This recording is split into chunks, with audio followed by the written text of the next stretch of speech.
So I wanted this podcast to give you actionable things that you could apply to your life right away as moms, and to give you real and concrete examples of how things play out in my own life as a mother and how they've played out over the years in my life as a mom.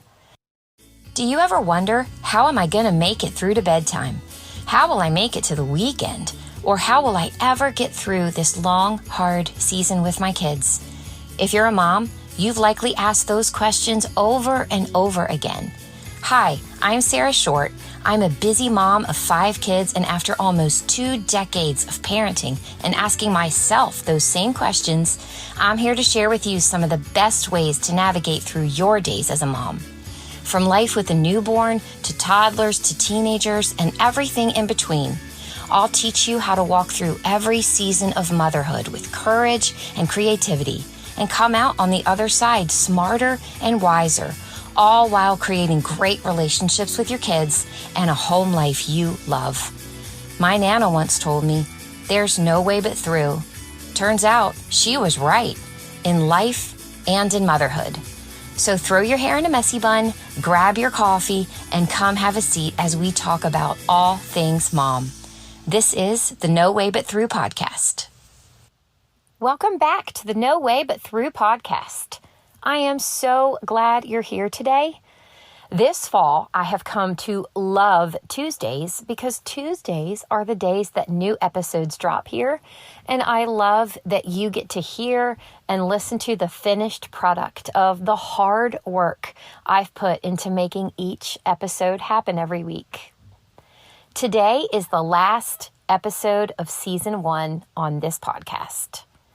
When I first sat down to plan out and record this podcast many months ago, I really didn't know what to expect.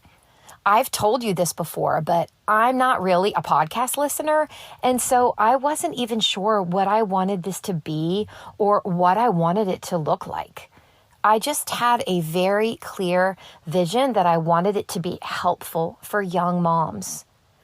I know how precious your time is to you, and I also know how little time you have to put in headphones and listen to something, or how the minutes can really fly by when you're in the car at carpool, and then all of a sudden you're back home with little ones again and they need you and your attention. So I wanted this podcast to give you actionable things that you could apply to your life right away as moms, and to give you real and concrete examples of how things play out in my own life as a mother and how they've played out over the years in my life as a mom. And I wanted you to understand the whys behind all of the things that I share with you and talk about. Yes, I wanted to give you examples, real and tangible examples, but I wanted you to understand in foundational ways what's underneath the things that I'm encouraging you to do. Since I launched this podcast 3 months ago, you all have welcomed me into your world and into your families, and I've accompanied you on walks and on car rides, and while you've loaded the dishwasher and curled up on a chair in your family room after you've put your babies to sleep. And I count it as such an honor that you have been here and listened to this podcast these last few months. This podcast is what it is, and it's become what it's become because of you, my listeners.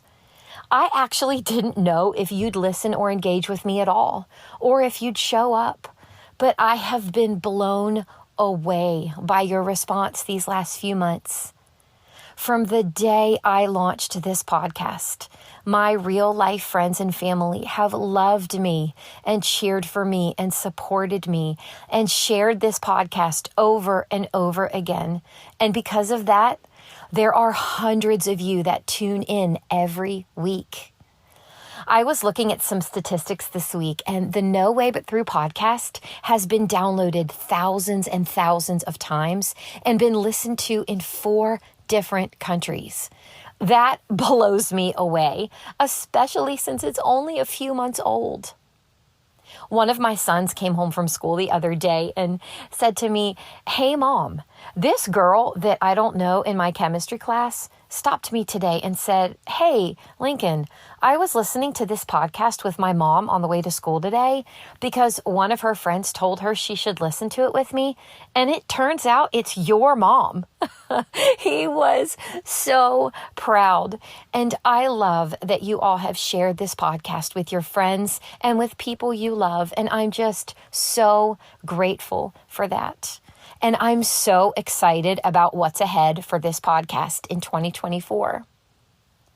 We've talked about so much on here in these last 14 weeks, and none of the wisdom that I've shared with you these last few months came quickly or easily to me.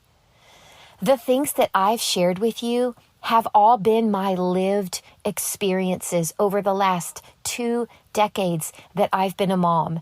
And because I started writing and blogging and processing through all of the different things that I was learning, starting when my oldest son was 3, this podcast is built on years of my actual experiences that I processed in real time and can look back on and remember who I was and what I felt.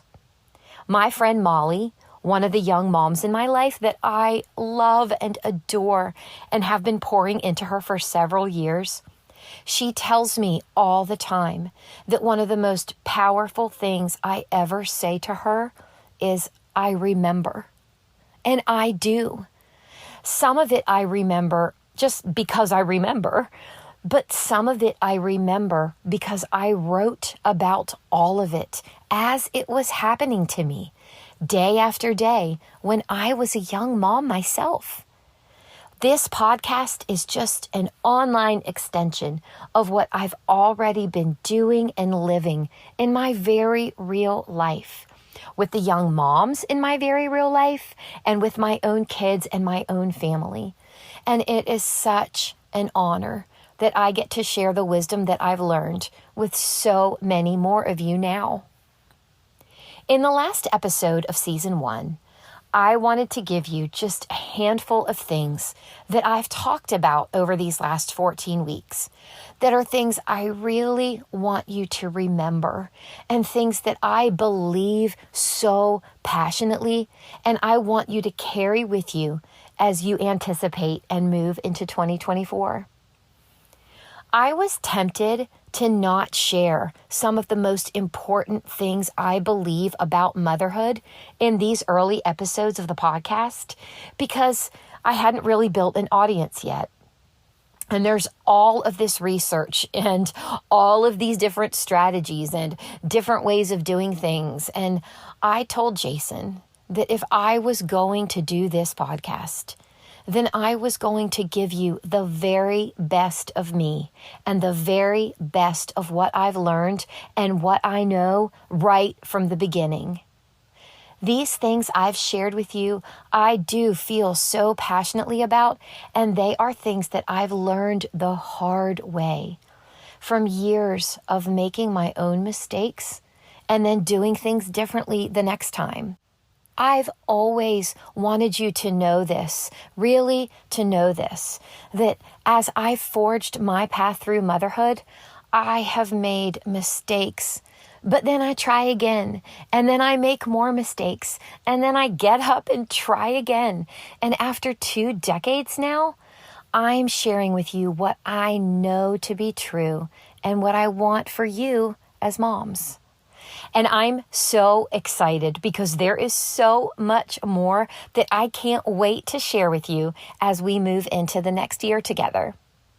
Okay, so here are 5 things that I've talked about in these last 14 episodes that I really want you to take with you and remember from season 1 of the No Way But Through podcast.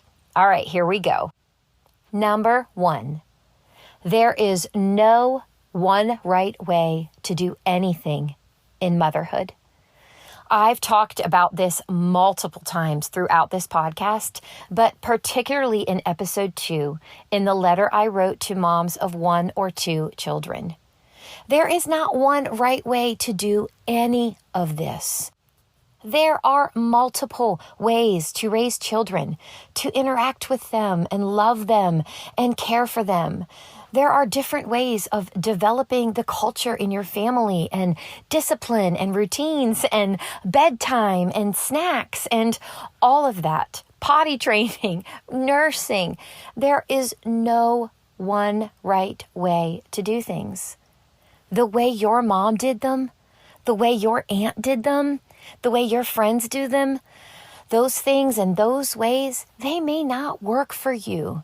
And that is okay.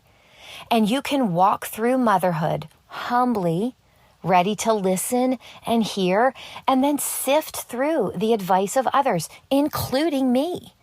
But confidently move through when you find something that works for you and stick with it. When I look back on who I was as a young mom, I am so proud of that girl and how she was able to say, that just doesn't work for me, and I'm going to do it this way.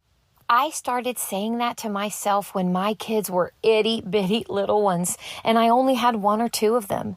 And I still say that now in raising teenagers with and around other parents.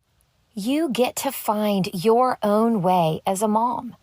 You need help, you need wisdom, and you need advice from others, especially older moms who've gone before you. You do. But there is just not one right way to do things. And what works for someone else just might not work for you. You all have sent me so many messages with stories and examples of how this has played out in your own life and how you now have so much more confidence as you relate to different family members and friends and people at church and moms at school. And I'm just so proud of you guys for that. It will serve you so well all the way through motherhood. And it will make you a better friend too, if you allow people to choose the way they want to do things and they respect the way you want to do them as well. Speaking of friends, that leads me to number 2. You need friends. We've talked a lot about friendship on here. I devoted 2 whole episodes of this season 1 to friendship because it is so critically important that you have friends in your life. Because I was once a young mom who moved away from all of my family and friends when I had really little kids, I know that having friends is not a given. And it can be tempting sometimes to think that the effort you need to put into making and keeping relationships just isn't worth it, especially if you've been burned or you've been hurt by friends or ghosted or excluded. There can be seasons in motherhood when we feel like we don't have any friends at all and don't know where to find them. And that is why it was so important to me to talk about this early on in the podcast, so that if you were in a season with no friends or just a handful of surfacey relationships, that you could begin to step out and that maybe I could help you and help make you brave to start some new friendships in places where maybe you weren't even looking for them. In episode 3, I shared with you 4 ways to know someone is for you. That has been one of the top 3 most listened to episodes on this podcast, and I get why. We all need friends who are for us, and there is a difference between someone who you just call your friend and a friend who is for you. Friends who are for us, they are safe to us. They help carry the burdens of motherhood with us because they cheer for us, and we know deep down when we see them that they have our best interest at heart, and we don't have to worry, and we don't have to stress, and we don't carry this heavy burden of always wondering where we stand. If you haven't listened to episode 3, I really encourage you to go back and listen to that episode. And if you have teenage girls, I really encourage you to listen to it with them. One of the most consistent pieces of feedback I got on that episode was how much moms loved listening to that episode with their daughters. And then on episode 11, I shared with you 5 friends all moms need. My main goal in that episode was to help open your eyes to friendships that maybe you hadn't thought of, and that I'd had all of these different kinds of relationships throughout my journey as a mom, and each one holds such value and can be so formative and special and awesome.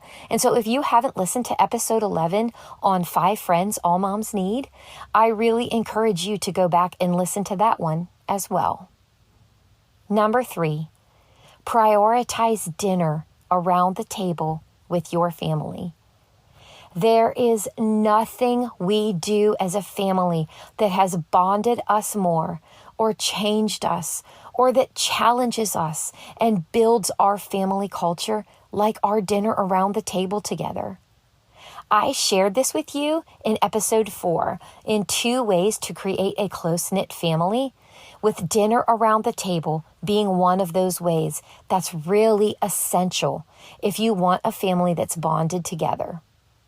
If you want a family like this, you need to eat together and have a collective time to share and talk and laugh and just be present with one another. I talked about it more in episode 7 and gave you ways that you could open up your home and open up your table to invite others in who are not part of your family. Your kids' friends, singles, other families, and I gave you some really practical tools that you could use to open up your home and invite other people into that time with your family.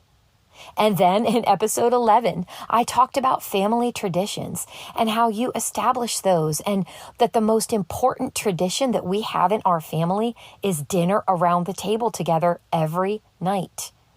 And if dinner time just doesn't work for your family because of work schedules or sports schedules or whatever it is that you have going on in your family, then it can be Saturday breakfast or Sunday family lunch or anything that you can do to create regular time for your family to sit down together and intentionally spend time with one another and bond over a meal.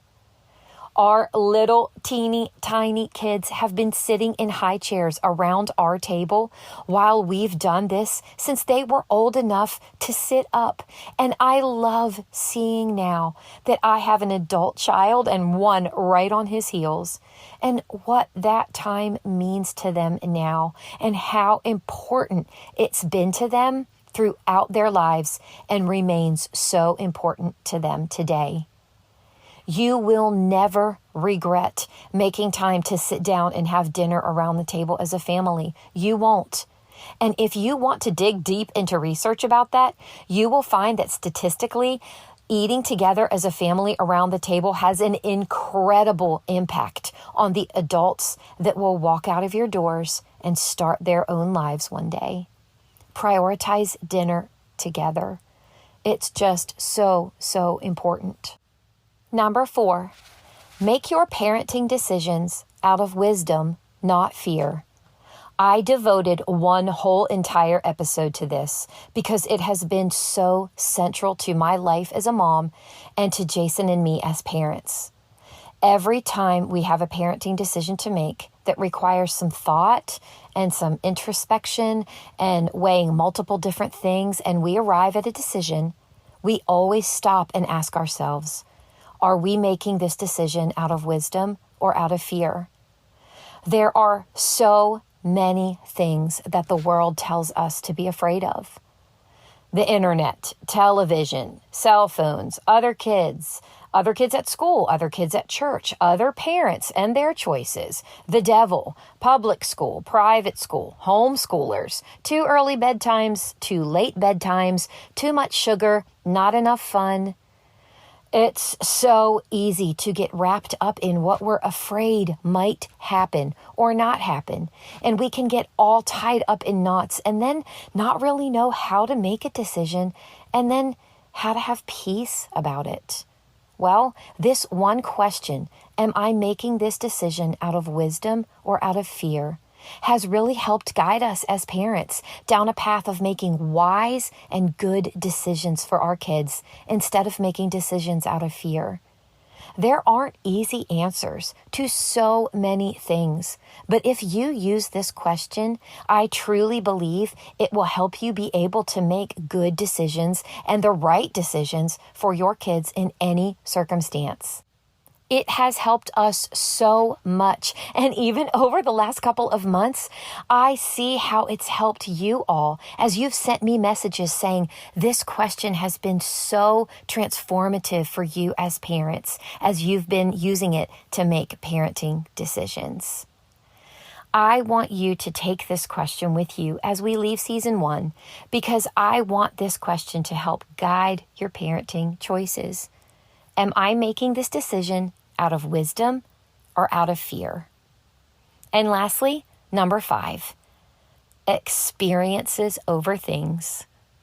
I shared in detail about this in last week's episode as it related to shopping for Christmas gifts for our kids and how we choose what to buy for them and get for them for Christmas, or really birthdays or any holidays when we're purchasing gifts for them.